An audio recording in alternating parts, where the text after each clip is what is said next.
Good morning. Hello, hello. Happy Friday. What a couple of weeks. What a year. Oh my goodness. As many of you know, I missed last Friday because I was in the hospital and lots of wake up calls in that experience. And I'm really happy to be here with all of you today for Coffee with Tina, where we talk about all things related to the narcissist and family court. There are so many wonderful resources out there when you're dealing with narcissistic abuse, trying to understand what you went through at the hands of this toxic, dysfunctional person. But I have found over the years there are very few things that talk about the family court aspect of it, and specifically post-separation abuse. So I'm really thankful to be here with all of you this morning. And for those of you who will be watching later, good morning, Jenny. Remind me where you are from. I love seeing where people are logging in from. Yeah. So, long story short, I did end up in the hospital. A lot of people have sent very kind messages asking how I'm doing. I haven't been able to respond to everyone, but I have an autoimmune disease, and I knew I suspected I was going into a flare while we were on our cross country trip. And I took on a little Oklahoma City. I think I drove through there on our cross country trip. I took on way too much and wasn't listening to my body, and I ended up in the hospital. So I talk to so many people who have autoimmune diseases, and I'm a firm believer. The book, The Body Keeps the Score.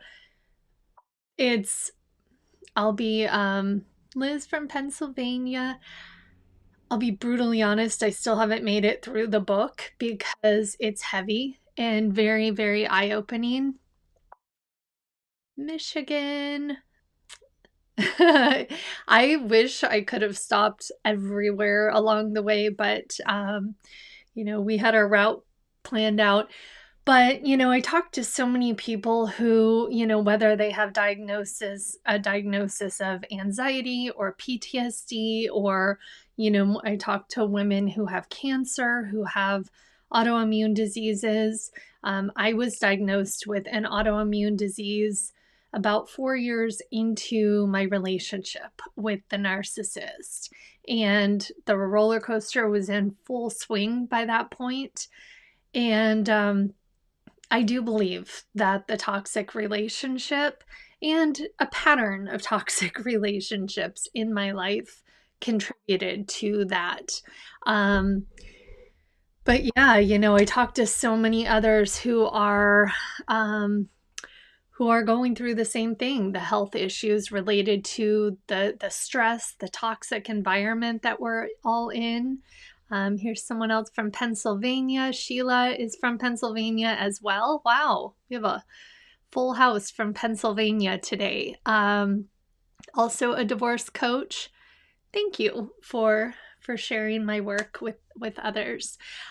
So if you're new to us, what we usually do, we collect questions over the weeks, both through a Gmail address, coffeedatewithtina@gmail.com, and also on our Instagram stories. You can submit your question when Laska posts those. She is my trusty assistant who has been helping me out. So when she posts those, you can submit your question anonymously, and then I print them out and I select usually 4 or 5 for each coffee date with Tina. And so the first question that came through today, and I like to remind everyone, I'm not an attorney, I'm not a mental health professional, I'm not qualified to give you legal advice. Every anything that you do should be run through your attorney first. Um, and I don't have all the answers. I have a lot of them because I've been doing this for 10 years now, both formally and informally. Um, Sheila, good luck at your court date on Monday. I know how it feels to be exhausted in this battle. So, the questions that come through, I don't have all the answers. I do have a lot of them, my personal perspective and what I've either experienced or what I see other people going through. But we have so many knowledgeable people who join in each week. And so check out the comments as well as I read these questions, because people always have really good input and I learn something new every single week. So the first question is tips on taking the stand, calming your nerves. It's going to be different for everyone. I am a personal fan of meditation. I wish I would have discovered it 10 years ago. I didn't discover meditation until 2016. I had made excuses for years that I have that, I don't have ADHD, but that type of brain that is just constantly, I have all the computer tabs open, and that I can't meditate. That was my excuse. And my therapist said the people who say they can't meditate are the ones who need it the most. And that was true. So she kind of would lead me in meditation at each of our sessions, because I would walk in and she would say, I can feel your anxiety coming through and it's overwhelming. And I talk to people on the phone through my coaching practice who, I say the same thing to. Meditation is so powerful. And, right now with everyone in quarantine, I get you don't have the luxury of, getting to a quiet space and all of that. One of the things that my therapist recommended, she calls it R, wait, I can't think of what she calls it. RPM, rise, P, meditate. And so she would tell me, get up, go use the bathroom, do your thing, whatever you need to do, and then close the bathroom door, lock it, sit on the rug. You don't need a fancy meditation pillow. You don't need fancy ambiance. Even if you spend 5 minutes meditating on your bathroom floor, that is the first thing you do every day. So for me, it was also, I used to wear a bracelet, and I would, if I felt myself getting nervous on the stand, I would take the bracelet off and switch arms. And it was just that tactile reminder of centering myself. And I, had mantras that I would say as I was doing that. I always carried a photo of my kids because it helped me to focus on what my purpose was while I was there. And then remembering, you don't have to answer immediately. You can take a breath before you even start your words. And I remember I met with an attorney. Good morning, Danielle. I met with an attorney kind of for coaching, for limited scope representation in the beginning. And he said, it's okay to say, I don't remember, or I need a minute to think about that. That's an acceptable answer. So, and another thing is important, know the judge. If you have a judge who is very skilled in domestic violence, which that's very rare, it can make the process easier because they're going to understand if your presentation is skewed by your nerves. Confessional, I used to take beta blockers. My doctor had prescribed them for me, and I find that when I get nervous, I turn red and blotchy. You've probably seen me do it here. And I physically shake. And then I'm so concerned about how I'm presenting physically that it throws me off track mentally. So the beta blockers, it's a like a blood pressure medication, and I don't like, I don't even like taking Advil. So for me to take something, I took a quarter of a tab or a half of a tab. Again, check with your doctor if this is an issue for you, but it kept my physical symptoms in check so that, and it didn't cloud my thinking. And that's, I know a lot of people who use Xanax or other things like that. I am not a candidate for that on the stand because it will make my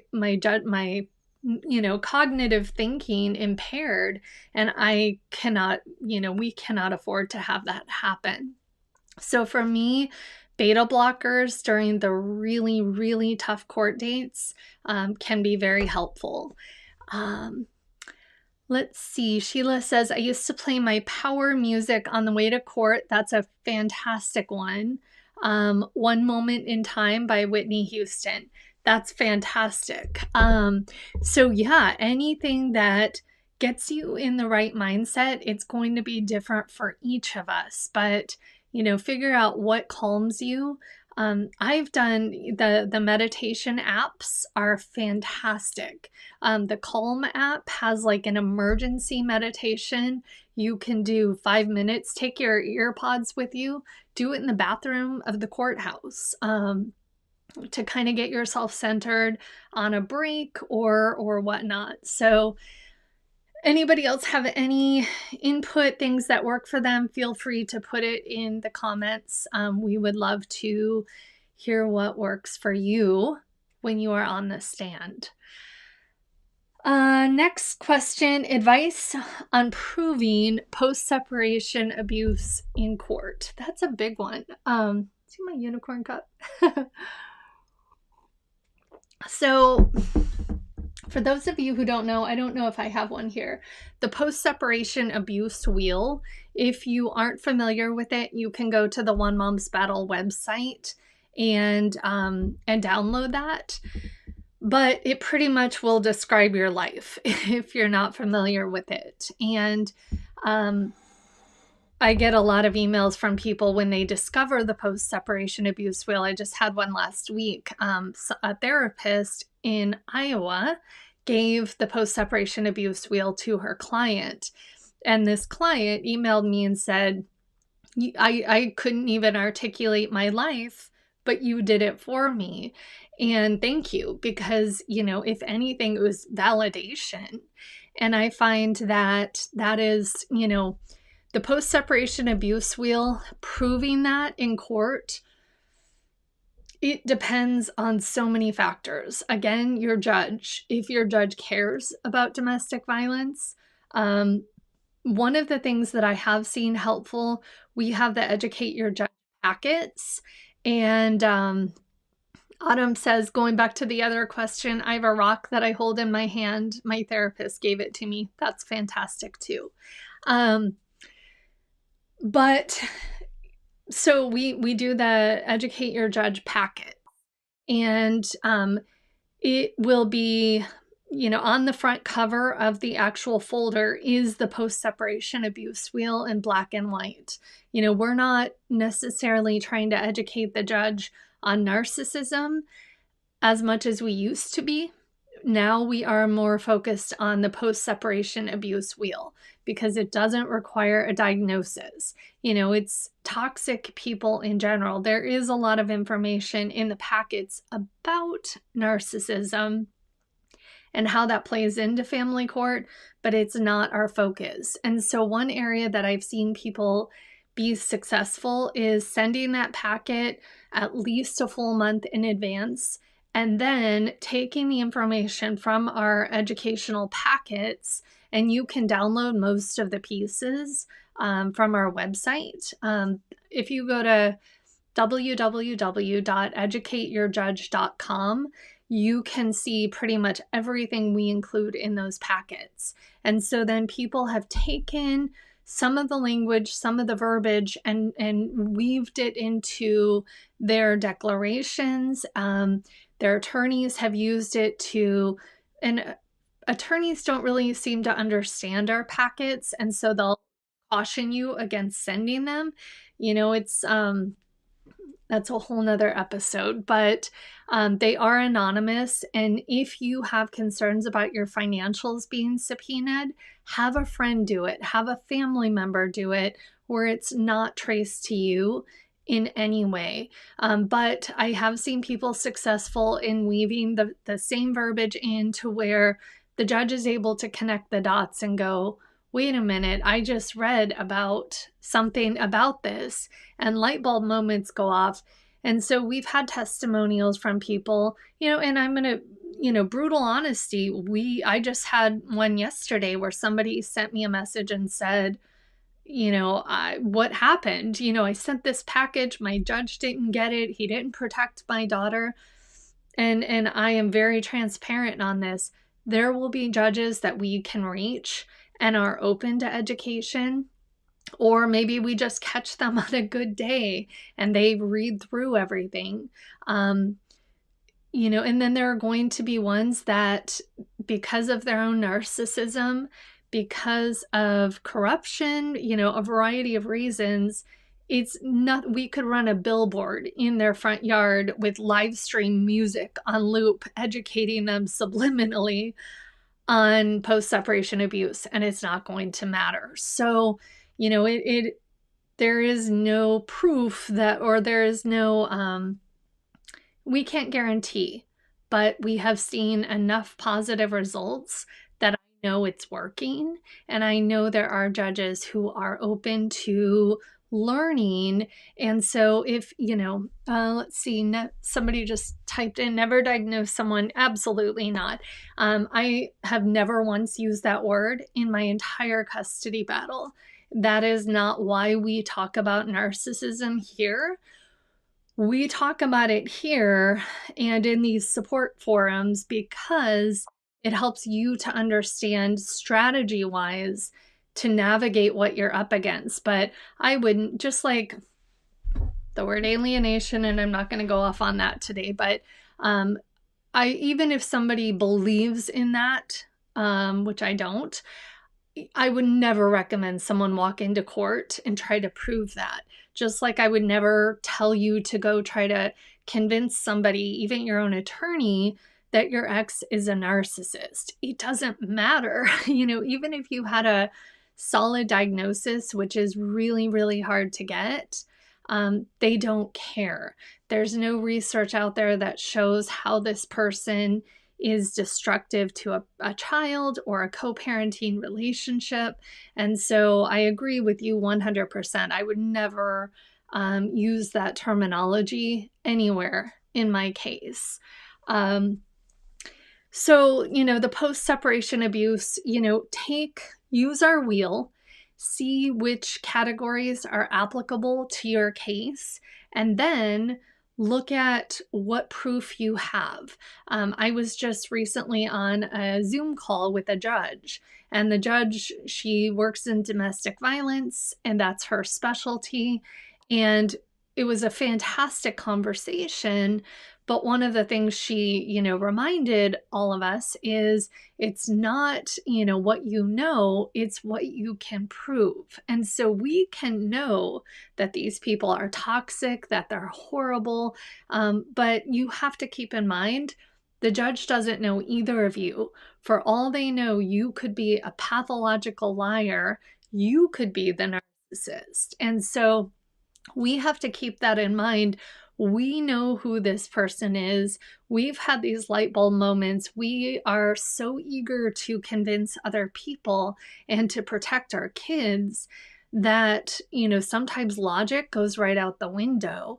And so, what can you prove in those categories? Do you have examples? That's where I would focus, and then taking it a step further and saying, okay, well, you have these examples, but do they affect the child? Because just like an attorney told me early on in my custody battle, Liars and a-holes are allowed to be parents. There is no rule against that. And there's, a victim blaming mentality in the court that we chose to have children with these people. It's not their job to fix. Do I agree with that? Absolutely not. But, you know, okay, let's see. It is the reality of the family court system. So, it's that radical acceptance. It's managing your expectations appropriately and focusing on your presentation and being guided by strategy and not emotions. And it's an area that for some people, it's really, really hard to get to. And I get it. It's nature intended for you to protect your kids, and you are being failed by a broken system. So that in itself triggers all kinds of things that, it's hard to, push down and get into that strategy mindset. But I cannot emphasize how important that is. Carrie says, I categorized my case off the wheel. And then somebody says, it still shocks me how custody evaluators can fail to diagnose narcissists or how judges can ignore the actions. So here's the thing, as it's been described to me by a lot of psychologists, they are actually trained in school that you never make a diagnosis on cluster B. Many of them are. I've heard this from multiple people. And there are several reasons why. It's kind of putting them, it would almost be like giving them a terminal illness in the mental health category. And you could only imagine how insurance companies interpret something like that, because we know there's no cure. And then if it becomes, part of their file and affects them, maybe their job, something like that, it can become a legal liability for the diagnosing psychologist. So what they do, even if it is a full-blown diagnosable narcissist or antisocial or borderline, they'll say they have high traits, but they won't cross over and actually give them a firm diagnosis. And to even get a psych eval ordered, first of all, I've heard them range from $8,000 up to $30,000, depending on who you're using. So I know in my case, the judge refused for a long time to order one because he said, who's going to pay for this? You don't have any money, and he is claiming destitute, while living in his mansion. So, that's one of the challenges. But I tell people in the beginning, I used to rush the courthouse begging them to do a psych eval. Knowing what I know now, I would never ask for one, because if you get one and it says the person has high antisocial or narcissistic traits, you're stuck holding a $15,000 stack of papers that do you absolutely no good in court, because even if you do get that diagnosis, there's no research out there to say a narcissist is a horrible parent. It doesn't exist. Until it does, that's one of the missing components. And so we need more data. We need more research. That's really, really going to be a kicker. The next question, how do you beat a narcissist in court? That is a big question. And it's going to be different for everybody. I can only speak for personal experience, and I struggle with that description because for me, it wasn't about beating him. It wasn't about winning. A victory for me was protecting my kids. That is 100% what it's about. And when I got into the mindset, the strategy mindset several years into my battle, when I really started doing the research, connecting with people in the know, in the system, and really, creating a solid foundation under myself, it became about profiling him individually, knowing where my leverage was. For me, that was financial. 90 something percent of them, it's financial. So for me, it was knowing when to push that button, when to walk away from that button. One example, I know a lot of moms who will, because we know the narcissist fights for 50-50 for a couple of reasons, none of them having to do with the children or their desire to be a parent. It comes down to, they know that's the way to hurt you. They know that they save money on child support if they have 50-50 custody.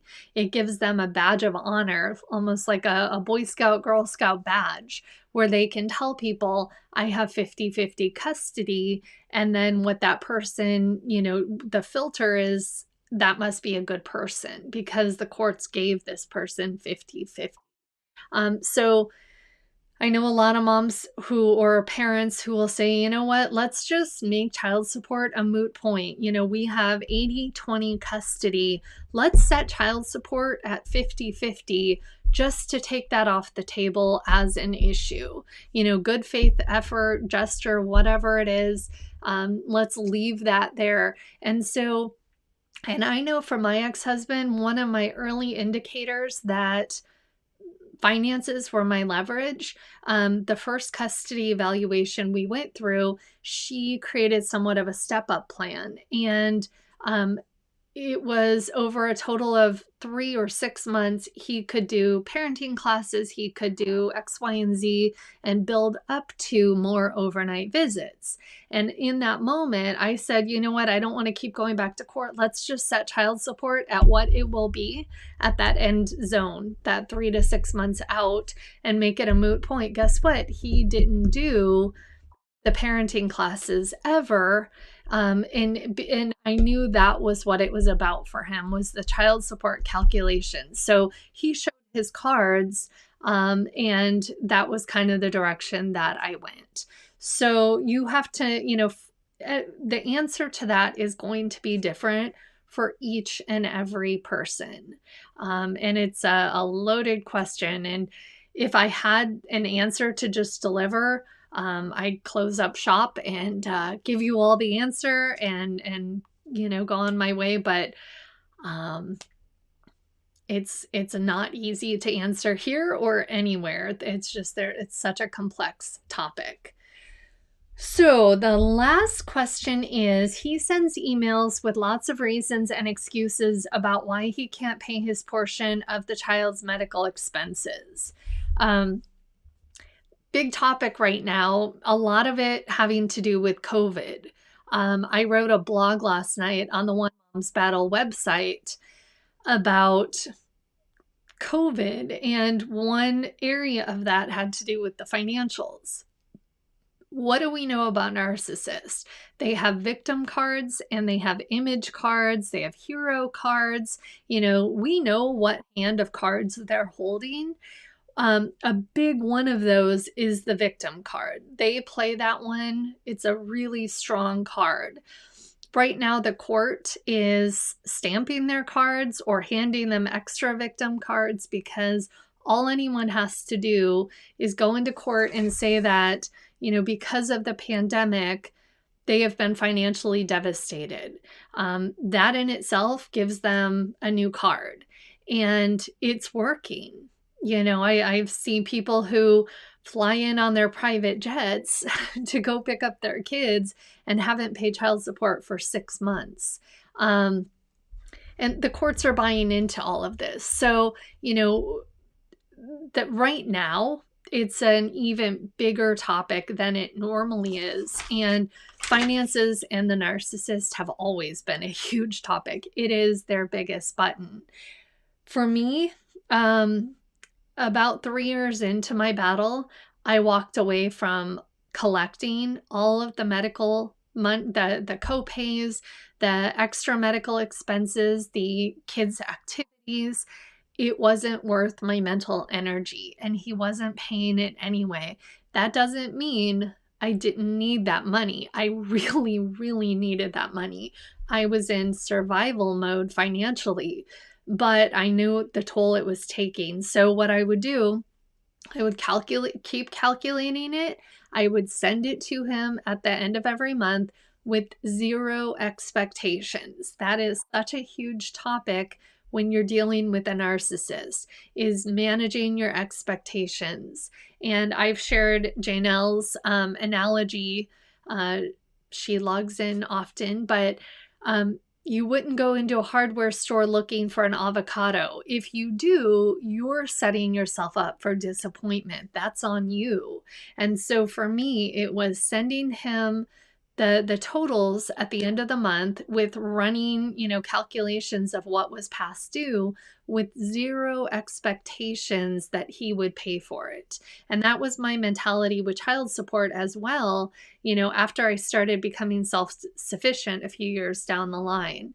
So but then when we went to court, I would never schedule a court date for child support or for reimbursement.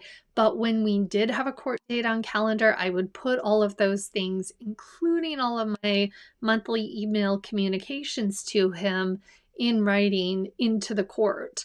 And at one point, the judge basically said, you know what does everybody think about creating just an average? Take this 12 months of expenses, calculate it out. We garnish his wages for a set amount every month, and whatever is beyond that, you're just gonna have to eat. It's done. And that was actually a really good. I never expected to get anything from him, and unfortunately. And there's no judgment if you are in that space where you do need the money, because I've been there and I get it. But the goal is to get out from under his control. And I use the word him a lot, but I do want to recognize that narcissism, while yes, it does affect men more, there are also women narcissists. I happen to know in this case, we're talking about a man. So, you just have to manage your expectations appropriately and work to get out from under that control, because that is their biggest button. We have to take away any of the power and control. That's what this is about. Just like domestic violence, this is just the next chapter of domestic violence. It doesn't change the foundation of it, which is their need for control. And if they know that money is a button for you, they are going to push that all the time. And as many of you know,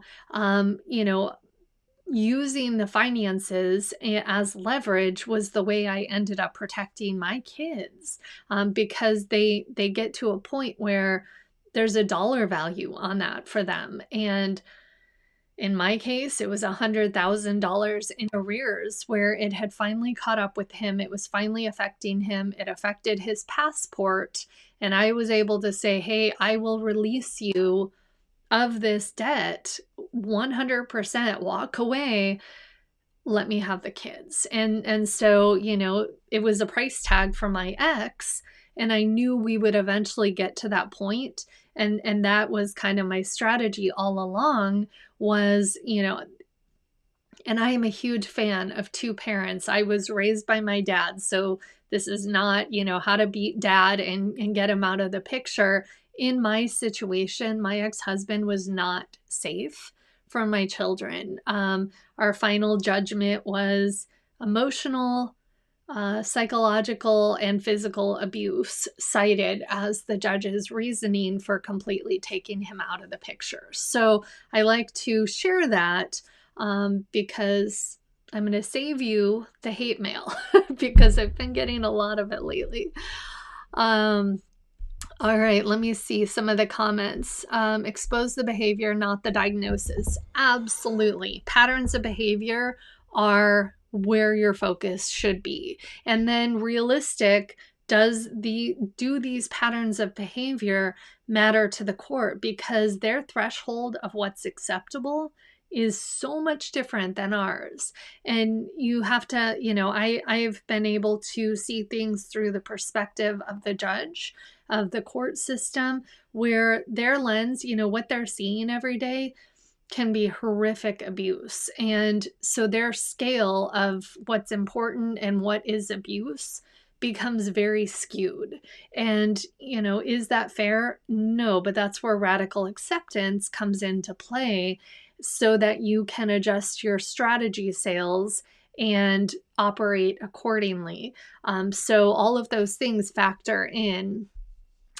Um, I am not sure who Dwayne is, but I will have to look into that. Watching all the comments over there. All right, everyone, happy Friday. I am practicing a lot of R&R right now as I recoup from my hospital stay. So I'm going to go ahead and close off for today.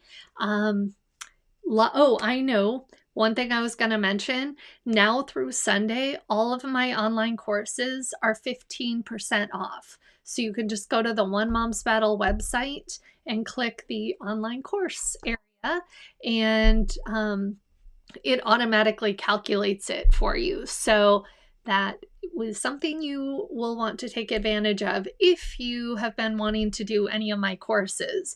There's one for documentation. There's one for strategic communication, mediation, safeguarding your case against alienation claims. Alienation is junk science. It is the go-to accusation of the abuser when they're trying to flip the tables on their victim. And so, check that out, especially if you are in your first year of your case. You want to make sure you are doing all of the right things to show yourself to be the best co-parent that the courts have ever seen. So if you're only able to take one of my courses, it would be the safeguarding your case from alienation claims. So, all right, everyone, happy Friday. Thank you all so much.